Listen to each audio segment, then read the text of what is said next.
जन्म के समय जिस बेटी को जमीन में गाड़ा था उस बेटी को पद्मश्री सम्मान से सम्मानित किया गया।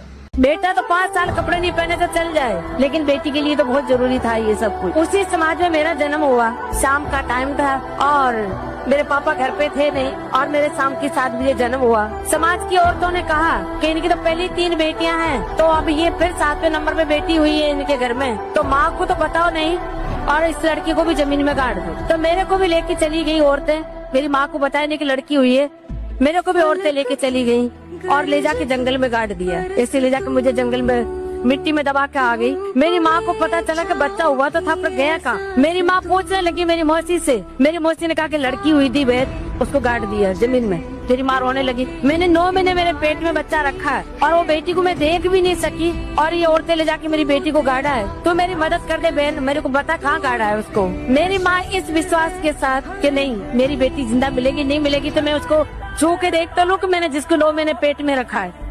इस उम्मीद के साथ मेरी माँ चली गई जंगल में मेरी मौसी के साथ। मुझे तो खोद के निकाला तो मेरी सांसें चल रही थी और मैं मेरी माँ को जिंदा मिली। ऐसे करते करते मैं 7-8 साल की थी। पुष्कर में मैं डांस कर रही थी और वहाँ पे टूरिज्म डिपार्टमेंट के लोगों की नजर पड़ी। उन्होंने मुझे स्टेज तक आने का मौका दिया। जो भी मुझे देखते ये कहते कि ये लड़की बहुत आगे जाएगी, बहुत आगे जाएगी, इसमें भगवान ने वो कला दी। उस आगे आगे के चक्कर में मैं 100 पैसे कन उसी आगे आगे के चक्कर में मुझे भारत सरकार ने पद्मश्री दी,